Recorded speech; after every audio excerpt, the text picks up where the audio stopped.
Welcome everyone to our Leadership Academy project series. So nice to see you all here today, and thanks a lot for coming.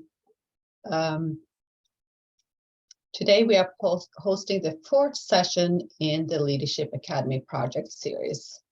If we could get the next slide, please. The American Indian and Alaska Native Leadership Academy is a one-year program for behavioral health professionals working in Native communities.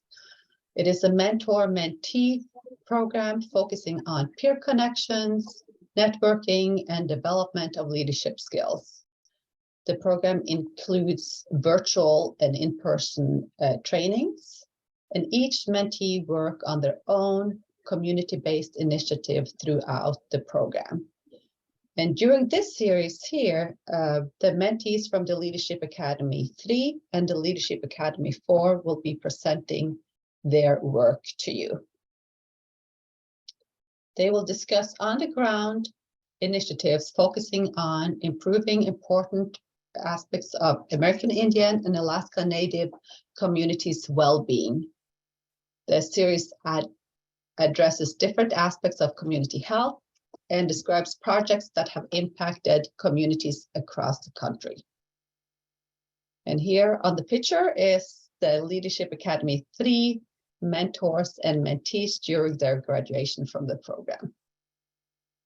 Next session, please. Next slide, please. This session is presented to you by the National American Indian and Alaska Native Prevention TTC and Addiction TTC located at the University of Iowa. We are a part of a national network of technology transfer centers, as you can see from the slide here. Next slide. The program is funded by SAMHSA, but the content and opinions expressed today does not necessarily express the views and policies of our funder. Next slide. Here's an overview of this series. We have 6 sessions planned, and today we are at the 4th session, and Bridget Valenzuela will be presenting the Yoeme life skills curriculum. Next slide. We have a couple of housekeeping items before we start. Please take a few moments to evaluate this event. We will be posting a link to the evaluation in the chat at the end of the session, and we really appreciate to hear from you how you like this presentation. We will also send a follow-up email after the event where you will get instructions about how to receive certificates of attendance. And the slides will also be attached to that email. I want to thank Taylor Magnuson and Sarah Adams, our graduate students, who is helping us and supporting these sessions. Next slide, please. So this is our center Sled acknowledgement. It is put into writing by Ella Driscoll, Keely Driscoll, and Sean A. Bear, and I will give you a moment to read it for yourself.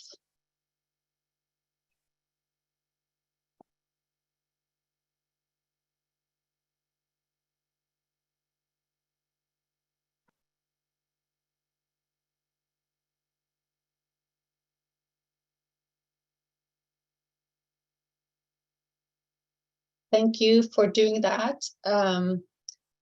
Some of you have posted in the chat where you are calling in from. Please feel free to do so. If you look at the picture in the background here, this is from my hometown, Tromsø. It's above the Arctic Circle in Norway, and I'm not calling in from there today, but that's my home and where I come from. So please let us know where you are calling in from.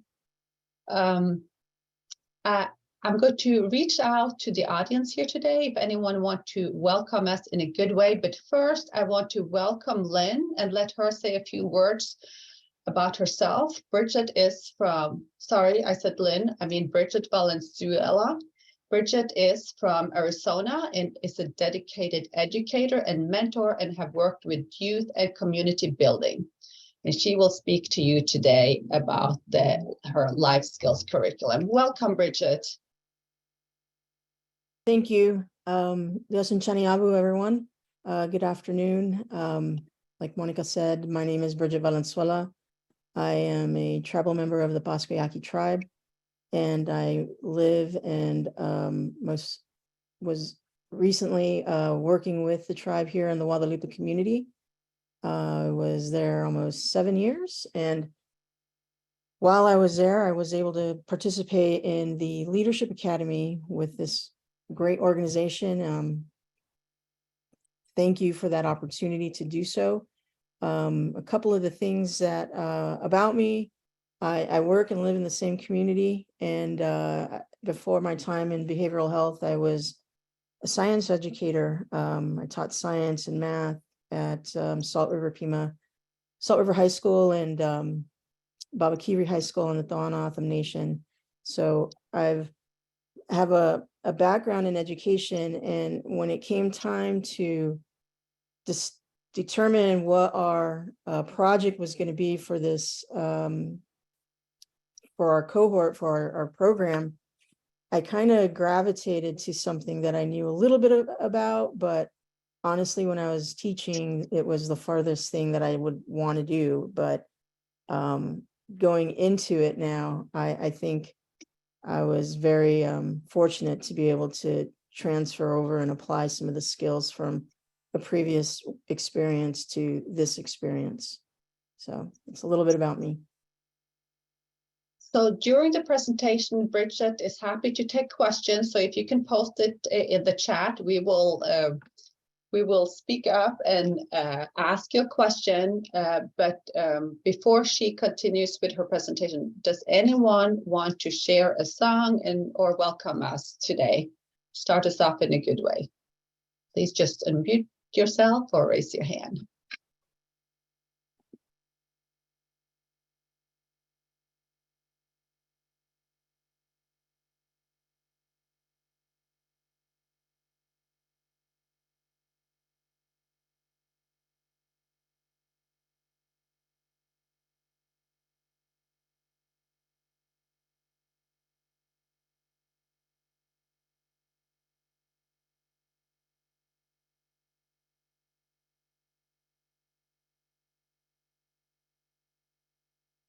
Okay, I'm not sure if we have any takers today, so I think we should just start. Welcome again, everyone. It's so good to have you here. And Bridget, the stage is yours. Alrighty, thank you.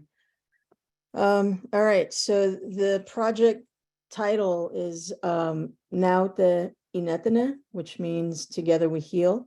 So for this, for our time here, I'm going to discuss and explain how the genesis of the project and the curriculum of the Yoeme life skills. Yoeme is Yaki.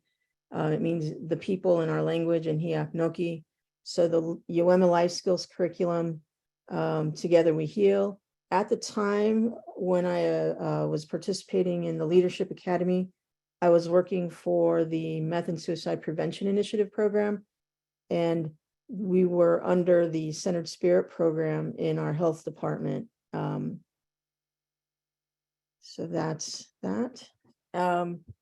Basically, the project overview involves using a tribal sanctioned curriculum that was developed by our social services department and I want to say our higher education department, but it's a sanctioned curriculum. And from that, I wanted to just pull and correlate behavioral health lessons to develop 4 to 6 different lessons.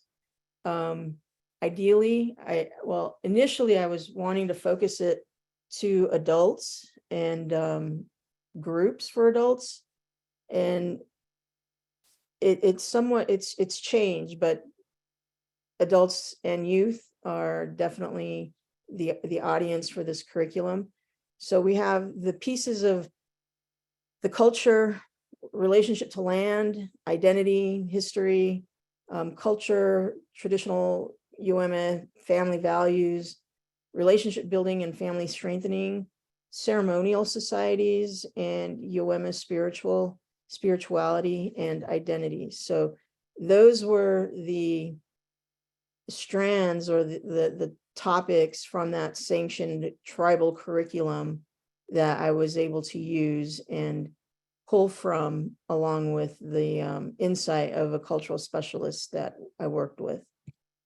So the goal was to basically develop a curriculum that we would be able to integrate cultural and traditional knowledge with behavioral health practices to lead a balanced and healthy life. And these are some of the actual the little books that we were able to use from the Yoeme History and Culture Project. So what influenced me to go down this path with this particular project not only was my background in education, but as a person fairly new to behavioral health and groups, I learned that there was quite a range of psychoeducational materials that aren't always tailored to culture and being culturally sensitive. And it's not always the most welcomed or received type of information. So just, I wanted to be able to contribute towards content that we would be able to use in groups that was relevant. Not only was there a lack of resources that we're able to share and use in these types of settings, but also a lot of the adults within the community, they're not familiar with a lot of the information or the teachings. If you're not involved with a ceremonial society, you're really not going to have as many opportunities to learn about different pieces of the culture. And when I was working with youth, you really, it does something to me and for me when I see that light bulb click, when they learn something about who they are and where they come from. So I actually was thinking, what can I develop that would be able to be used somewhat immediately here and there, whenever there was a need, and it's something that filled the gap. So what came out of it was 16 cultural and psychoeducational lessons. And one of those lessons or a unit is a multimedia unit, because a lot of this was developed during COVID lockdown, and we were finding within our community that we had a lot of the community I come from is Guadalupe, and it's in Maricopa County where Phoenix is. And it was a hotbed for a very long time, for many months during the pandemic. And we were trying to get out information as much as possible. And so we developed 11 different public service announcements, different messages. So that plus all of the paper lessons came out to 16. Each lesson, you have an objective, you have discussion questions, elements of oral history, media links, and different handouts so that they can take them home, they can collect them, bind them together. And that's something that when we started using this, or the intent was so that they'll have a small little portfolio of different teachings that they can share with one another. So jumping into the actual first lesson here. Whoops. So the first lesson, and as you can see on the right-hand side, it's not anything scripted. It's not, but it's something that if you glance over it, you read it, you can pretty much follow it as is. It's not intended to be a scripted curriculum. But this first one, Connections in Life Make Us Stronger. It talks about how being culturally connected to our community develops strength and resilience. The Yoeme culture and use of natural elements serve to remind us of our connectedness. It enforces how the Yoeme are connected to the land and how Yoeme are all connected. The Yaqui people come from, the origins are in Sonora in northern Mexico, and there's 8 original pueblos, but in Arizona you can find 11 different Yoeme communities. So we're kind of all over the place in a range that just kind of goes north.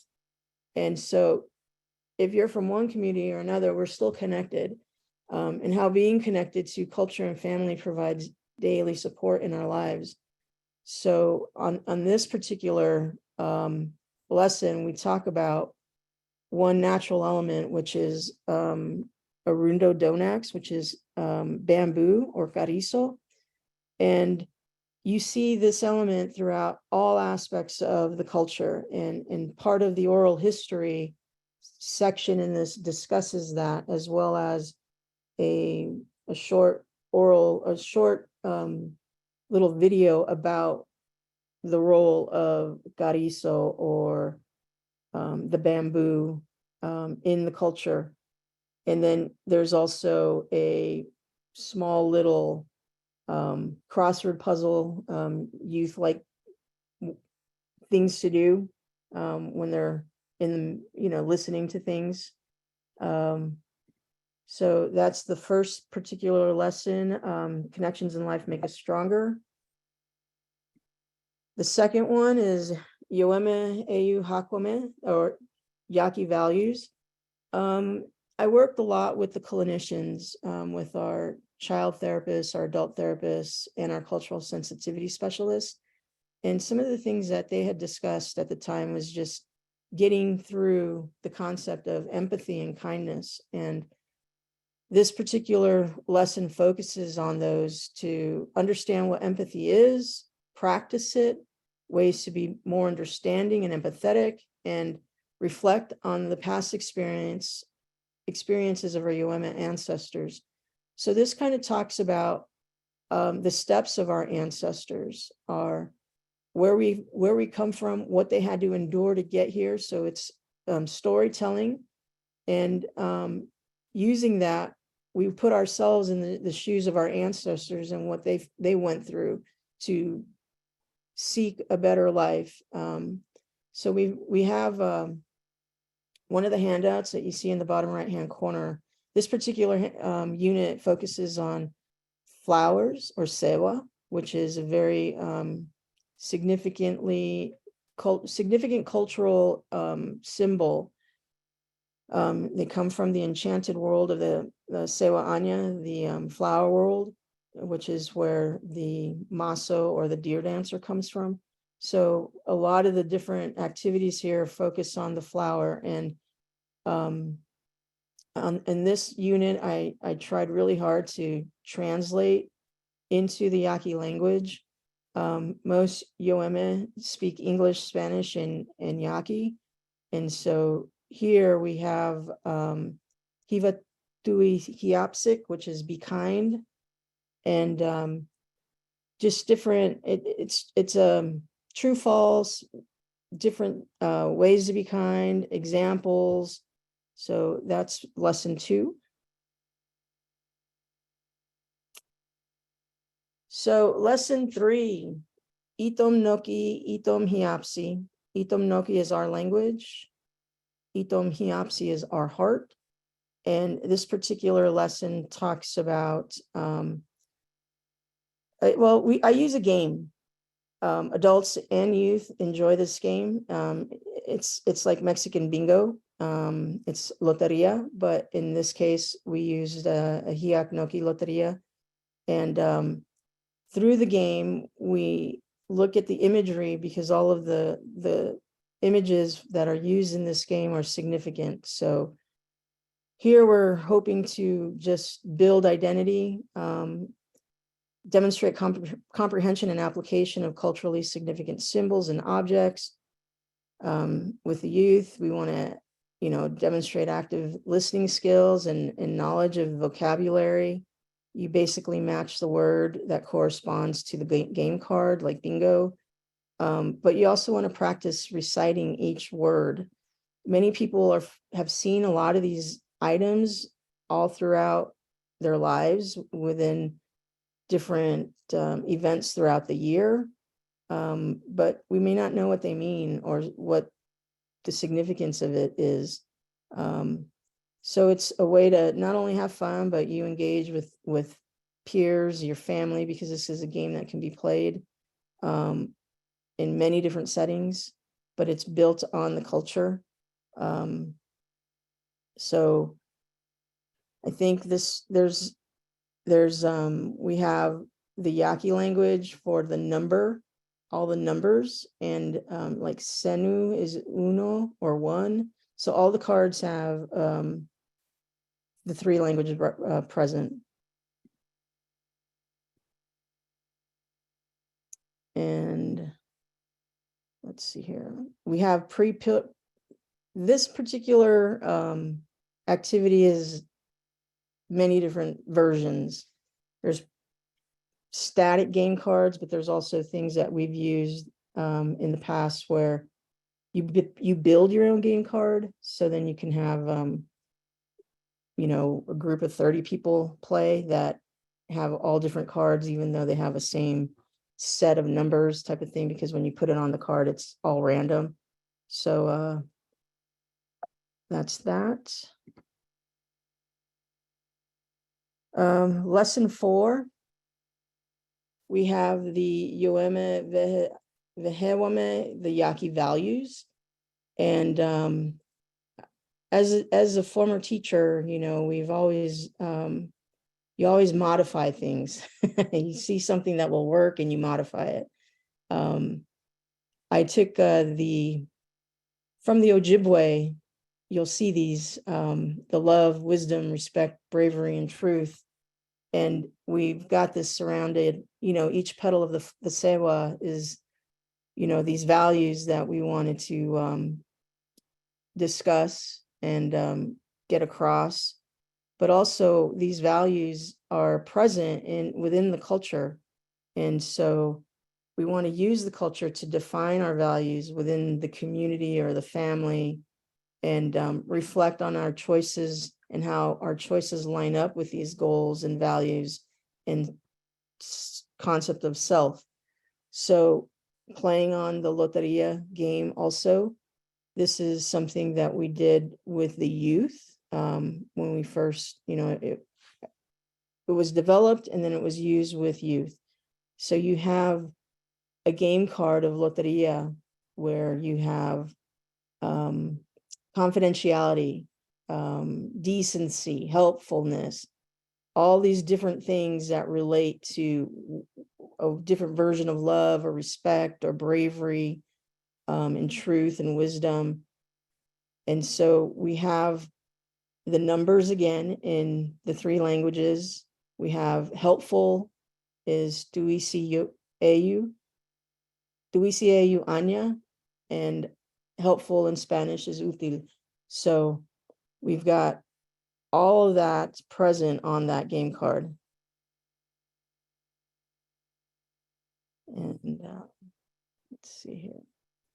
And the other one is another handout where it's almost like a closed paragraph, kind of something you would use as a wrap up.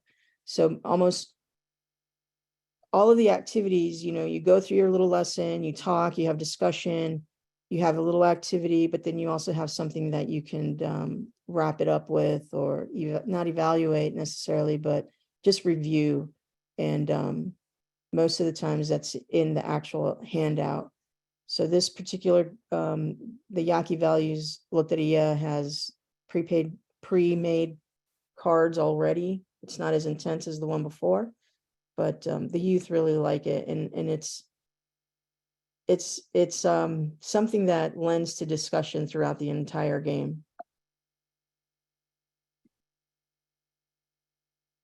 So this was, like I said, the project was being developed during COVID, during the multiple different stages of life that we were experiencing, of not knowing what was happening, staying home, not sure if we needed to go out the door kind of thing. And so when all of these things started happening within our community, you know, we live in a community that's multi-generational. Wearing a mask, isolating, social distancing, those are concepts that don't really fly very well in a multi-generational household. So we started to figure out, how is it that we can help communicate these important things that we need to share to help keep everybody in their homes and the community safe from COVID. So with the help of our cultural specialist, Juan Tavena, he and I, we spent many hours talking about different concepts, finding threads within the curriculum to discuss. And we put together a total of 11 videos. They're all under 3 minutes. They're all significantly focused within the culture, and they all live on the Facebook page for MSPI or the YouTube page. And that's what they all look like with their thumbnail. But, you know, we have, when everyone was scared, not knowing what was happening, that message that we wanted to get across was unity across the pueblos, from the elders or the Yoeme. And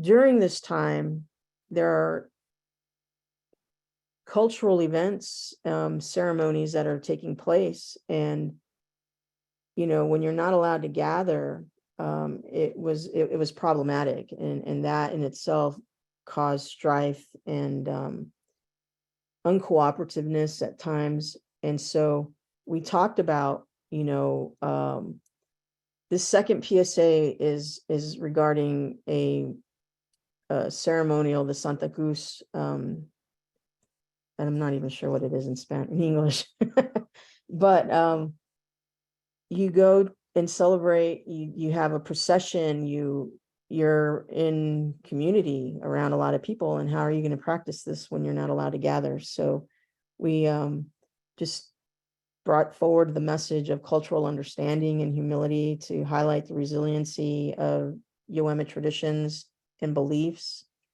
The third PSA is something that we have different ceremonial societies, and this is one that's not necessarily, you don't necessarily see it north of the border, but it thrives in the pueblos, and it's the Wikoy Yaura Society and Yowe Gifts of Knowledge. A lot of leaning on our ancestors or our elders, but it's a message about the Bow leaders and how our culture continues to provide for the well-being of our people prior, during, and after trying historical events and experiences. Because this is not the first pandemic that the Yoeme have experienced, the genocide in the early 1900s. So it's things that we've already overcome, but it has a different face. So PSA number 4 is resilience and the strength of family. PSA number 5, facing a new normal. And this one, so PSA number 2 came out during May, because that's when the Santa Cruz is. Dia de San Juan is during June. So every month, every other week, we tried to put something out and keep it with what we were experiencing at the time, because another ceremony that was not celebrated the way it has always been celebrated was the San Juan. But in the PSA, it's a message to remind us of the ancient spiritual teachings from our elders, to always follow the right path and the views of our Creator. Let's see here. Number 6. So along with the tribal department or the tribal administration focus, they started to put out different literature about masking up and whatnot. Being complete and together now, Chupame, a message for us on this Virgen de Camino weekend, which is in July. That thumbnail image is someone from our community, one of the cultural participants. Buya Yoriwa, respecting the land, a message about traditional knowledge and healing. Iteposime de im now ane, we're all in this together. And that's a message of our answers overcoming hardships. Vichao Vichu, or Vichao Vicha, moving forward. How do we move forward during this time? And it talks about the resiliency of our ancestors. PSA 10 came out in October during All Souls Day, Dia de los Muertos, but for the Yaqui, we call it Anima Mikwame Daiwai, which is a synopsis of the traditional celebration of our loved ones who have passed on before us. And then Amau Vicha, moving backward, a message of staying on the right path in the fight to keep families and communities safe from COVID-19. All of these are focusing on COVID-19 practices and changing behaviors, but using the culture. And, we just don't want to continue. We didn't want to continue to blast, wear your mask, wash your hands, but it was finding the pieces of the culture that supported those things.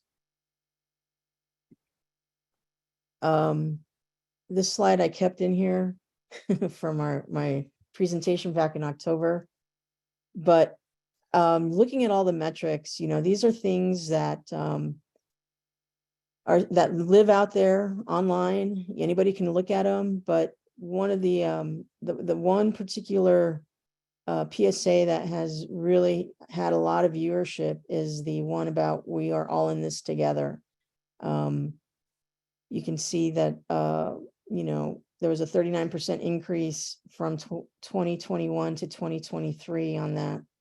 So the message of resiliency and strength, also, a lot of people are clicking on that. And Anima Mikwame, which is All Souls Day. So in the last 2 years, viewership continues. I was really surprised to see that the numbers increased. They didn't skyrocket, but people are using it. People come across it. I know that it's being used within our different departments, the curriculum, because it's all of these. You don't have to use these as part of, let's say, lesson 5. You can, whatever fits, you can find it, you can use it, and share that information. So lesson 6 is the actual Dia de los Muertos, the All Souls Day, Anima Mikwame. And it's really, and if you've ever seen the movie Coco by Disney, it's similar, the traditions that we have, but it's very, very distinct to the Yaqui culture. But it's along the same lines. So in this particular lesson, we talk about the values associated with the culture and tradition of Anima Mikwame. We describe how the culture helps to teach values within a community or family. We define the term cultural tradition, identify 3 values you learned from your family. We reflect on how our choices support the traditional values that are practiced by the Yoeme. So this particular lesson has been shared with youth and adults, and everybody is taken something out of it, even as an adult. So we have the video that goes along with it. We have our discussion questions. We have, we talk about love and respect, because that was one of those were the 2 things that come up the most around this time. And you have an ofrenda or a table, and you put that loved one's favorite foods on there, and there's a reflection activity here about what you would want to see, and what you would like to share. And then during this time, you have a wreath or Akona. You see that little circle there with flowers, and underneath that you have the colors. It's a kind of like color by number type of activity, but the names of the color in Yoeme, they're in the Yaqui language. So this was in October, winding up the period of time where I was working on this stuff, but it didn't have like a hard end date because it evolved. And it was always something that, oh, we could add this, we can do this. And, the list of ideas has grown. But this was one of the last things that I was able to produce, which is the wellness, my well-being. It's a poster, and we have ways of coping focused on mindfulness. Be mindful, relax, connect, get outside, create. And it all includes, each one of those includes activities of what to do to relax, what to do that's culturally significant to the, to be outside. And to get outside is pa'akuni in the Yaqui language, things that people can do. So this is an actual poster that goes goes on a wall. We gave them out for people in groups, and this was used in summer groups in 2021. And then we also put out 5 different posts, and from this poster, so that it could live out there. And it talks about each of the things that you can do to be mindful. My well-being of connecting, phone a friend, write a letter, make a video call, create lots of different things in create, embroider, bead, make traditional flowers, which is a very big thing within the culture. So all of these things, it was a small social media campaign to share all this info from the poster. And in groups with adults to carry on with the mindfulness, we had some diamond paintings. If you're not familiar with diamond paintings, it's applying very tiny beads to an adhesive background to create an image.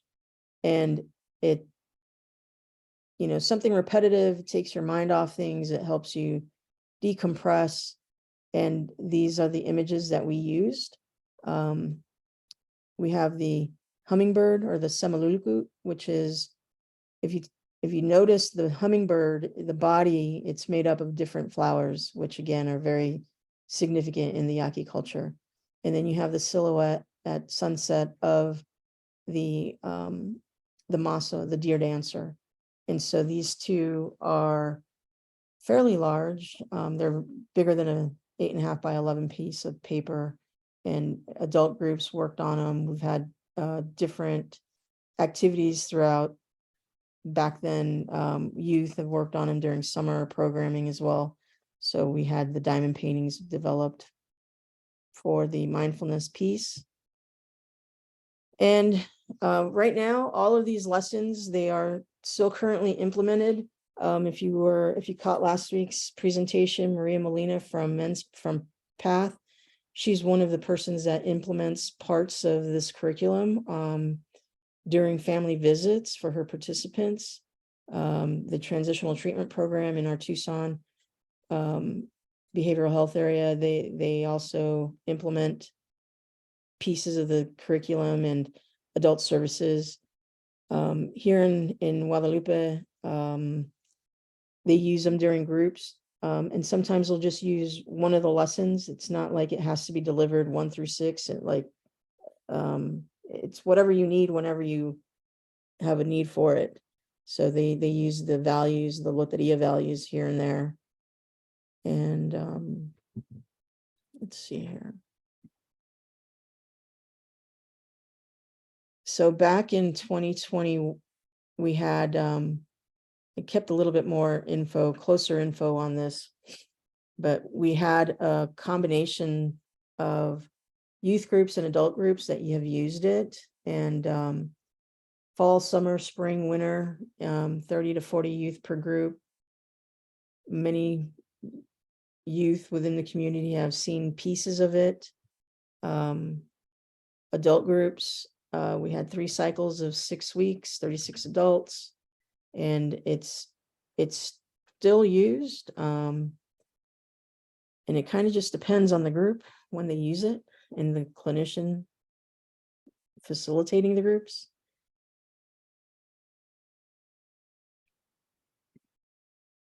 So this whole project and all these lessons were developed during COVID, and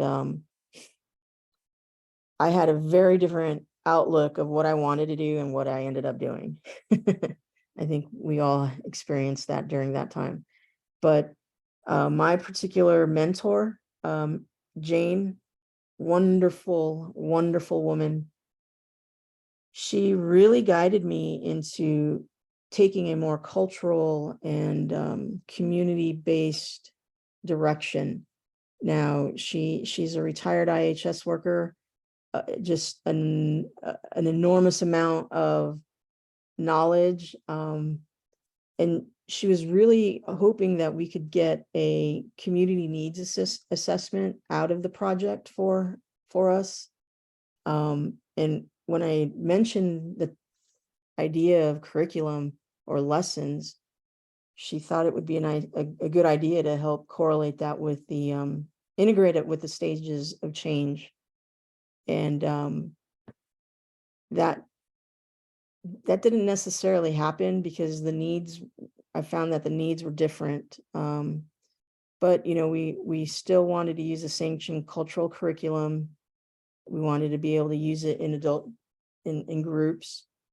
So the only difference is that we didn't do the community needs assessment, and I didn't correlate it with the stages of change. And that's, I think, primarily because of the need to help get different messages across to the community during that time, because we still didn't, there were very few services available to folks, and what we were providing was one of the few things that they were able to use. And after that, once things opened up a bit, the adult and youth groups were able to have this facilitated with them. So we have 6 lessons, 5 lessons, 11 PSAs, so really 16 different short lessons, plus a couple of other things that I didn't include, and just because it was kind of piecemeal after the fact. And I guess my takeaways from this project is that there's almost like a never-ending list of opportunities of what we can add. Collaboration with our cultural specialists was key to getting a lot of the things accurate, making it relevant. And all of these lessons are easily adaptable and modified, and you can add to it, you can eliminate pieces. To do one particular lesson, almost every lesson you can facilitate within 30 minutes, 30 to 45 minutes. It's not anything, depending on the discussion, you'll find that's what stretches it out. But most groups are 30 minutes, and they were able to get through it in 30 minutes. So my takeaways again is that there's the list of what to add is not getting any shorter. What I would do differently, I would try to narrow the scope a little bit more, because I feel like I was kind of all over the place with it. And at least with the lessons, I would want to include more language, and I put geography here because remember the Yoeme are all over different parts of the Southwest, Arizona, California, communities in Chicago, all over Arizona, 11 different communities in Arizona, all over the 8 original pueblos in the Rio Yaqui in Mexico. So it's very important that we understand where we're at and which communities are out there, because in the Phoenix area alone, there's 3 different Yoeme communities or pockets or areas. In Tucson, there's 3, maybe 4. And so the geography piece is something that we're all connected. We need to know where we all are. So, let's see here. So where's the project headed in the future? Well, it's still being used by behavioral health staff in the health department. And I was hoping to be able to expand it to topics of grief, emotional intelligence, and just additional cultural knowledge.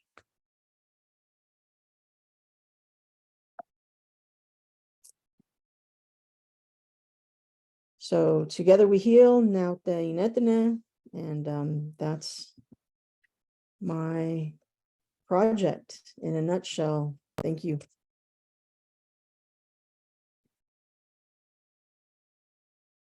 Thank you so much, Bridget. I have heard parts of this presentation before, but it was so good to hear it over again. And it really dawned on me during your presentation how many people you reached out to with this project, and you're getting very complimentary comments here in the chat. I can see.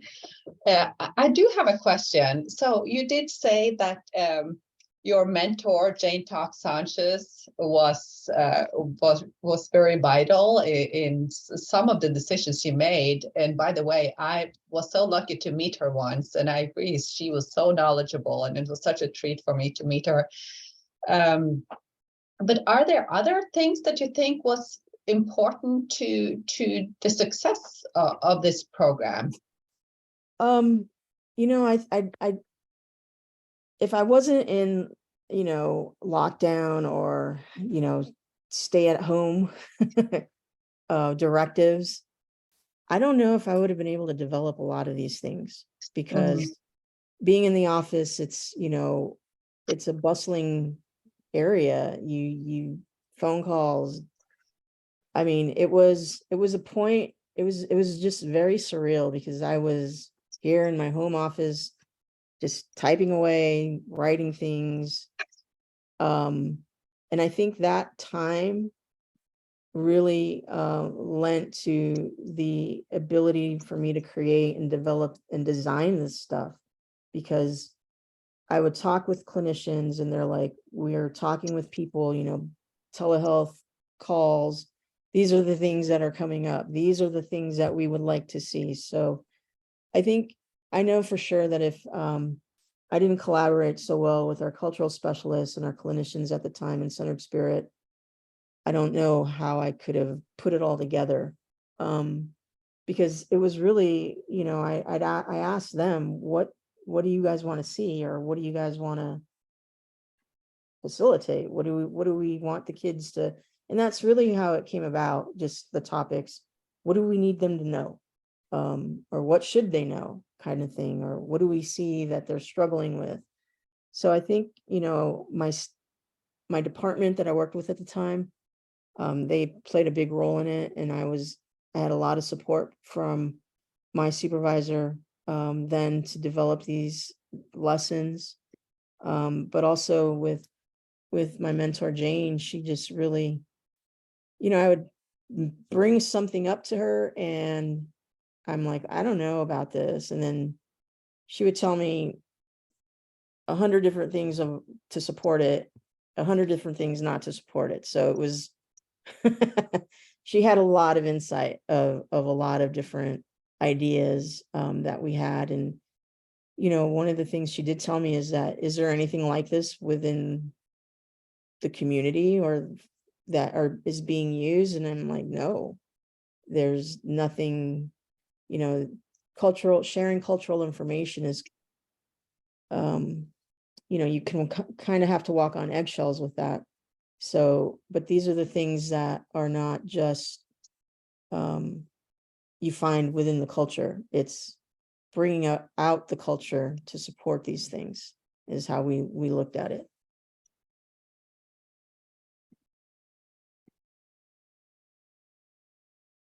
So does anyone else have any questions? I have a couple of more, but feel Sure. free to unmute yourself or raise your hand if you have questions to bring for Bridget.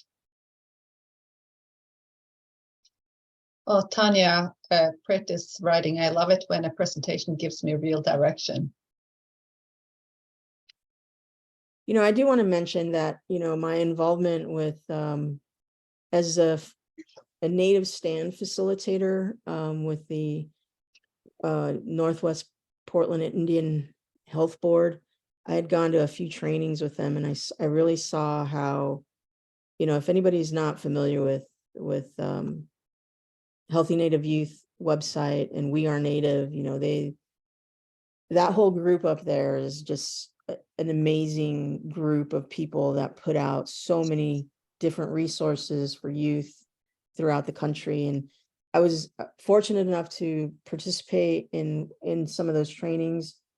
And I really saw how they use the person that helps them develop their curriculum and what their focus is. And I always kept that in the back of my head because, you know, writing a science lesson is, you know, what are the pieces that I need to get across that they need to learn, but making it relevant is really the key. And especially culturally during the time of COVID and the pandemic and not knowing, people were upset that they wouldn't be able to practice different cultural traditions and ceremonies. And where's that balance? So we thought providing this information to the youth will help them make better choices when they are adults, ideally. So, you know, they were a big influence in how I approached writing a lesson or designing it.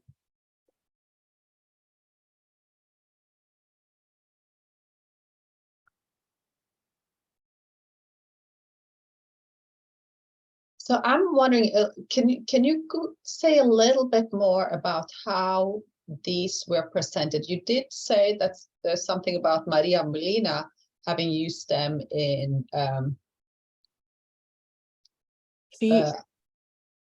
Right. home visits, but did you have meetings? Did you invite people, or was it basically online, or how did you spread the word about this curriculum? So the curriculum, you know, you can print them out, and then you've got your little activities, your handouts for participants. So all of the curriculum was done in person. We didn't do anything online. Last summer they used the curriculum for the girls group, one of the girls group that I know, because they couldn't find one of the lessons. One of the links was not working. So everything is done in person. I'm to my knowledge, nothing has been done online, and it can be delivered in a small group. You can anywhere from 2 to 5 people or bigger with the youth groups. So they were all in person once we were able to meet and have folks come into the building. Yeah. Thank you, Bridget. We have a question here if the Hiaknoki Lotteria is available to be used in other Yoeme circles. It definitely is. I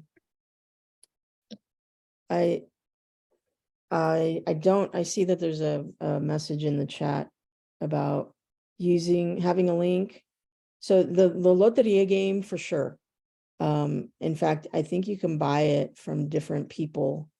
Because the one that I have, the one that's part of this curriculum, it's based on that game, but I've changed it a little bit so that we have the pre-filled out cards that are bigger than what it was. If you purchase it, you're going to have 9 squares, and on this one it's 15. So it's a little different,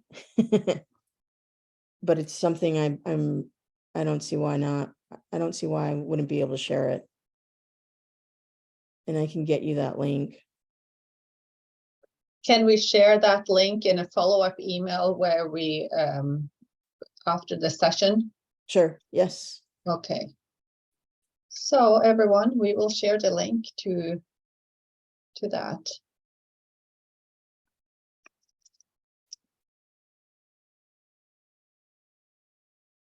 And the posters, we had them printed out on a poster size. So I don't know if we have any more of those at the office, but those we give out at different outreach events.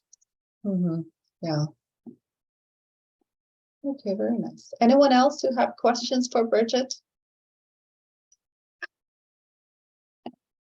There's a question about printing out the posters, I guess. If you see the poster on Facebook, I don't see why it's on Facebook. You can use it.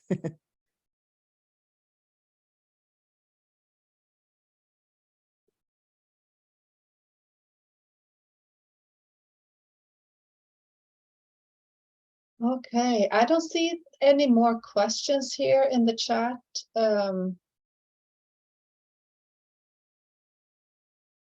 We can give it a couple of more minutes and see if anyone else will raise their hand and have questions for you, and then we'll close out the meeting. I just want to say thank you so much, Bridget, for this presentation.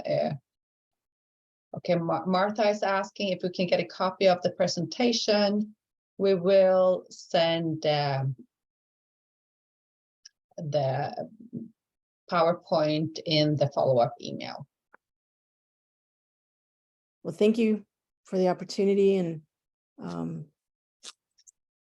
thank you.